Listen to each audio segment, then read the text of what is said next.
It seems a lot of chickens might be about to come home to roost in this mad dash to achieve ridiculous net zero emission targets that the Albanese government, led by that climate zealot Chris Bowen, have set for themselves.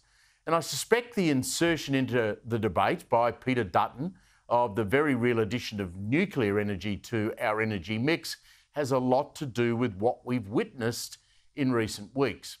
Now, I'll catch up with the Australian's Graham Lloyd shortly, but as the Australian newspaper reported yesterday in its business section, investment in renewable energy projects over the past 12 months has all but collapsed. These numbers, by the way, come from the privately funded Clean Energy Council, not from some anti-renewable mob with an axe to grind, and it should make for some very sombre reading for Minister Bowen as he rockets around the country desperately selling his climate plans that are in danger of falling well short of what he promises. He was launching some trucks today. So here we go. Fact one. Last year, 2023, spending on large-scale renewable energy projects fell by 80% from the previous year. Fact number two. Investment in big solar and wind projects, you know, the carpeting of rural landscapes with hectare after hectare of solar panels and ridgeline after ridgeline dominated by 5-storey and higher wind turbines, well, that plummeted to just $1.5 billion in 2023, down from $6.5 billion the year before, a fall of 77%. And don't forget, the feds, to get anywhere near their emissions target, has to see much more of this stuff being built, not less. Now, the Clean Energy Council blames the falling off a cliff moment on a logjam in planning and environmental approvals, plus a tight labour market and equipment shortages that presumably didn't exist somehow the year before. Now, I find that excuse very hard to believe.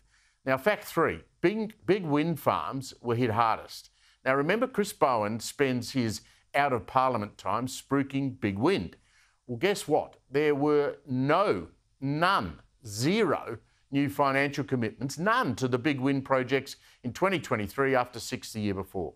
Now, a reminder again, this data is from the green outfit, the Clean Energy Council. Bowen, by the way, as the Australian reminded us yesterday, wants 82% of our electricity to come from renewables by 2030. That's 5 years and 6 months away, folks.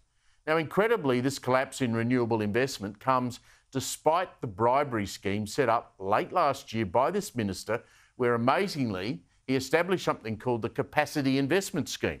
What's that, you ask? Well, it's a rolled gold guarantee to renewable investors by you, the taxpayer, to a minimum return on new solar and wind. In other words, invest in a wind farm and we, the taxpayer, will enter a contract to ensure you don't go broke. And still they can't get people to invest.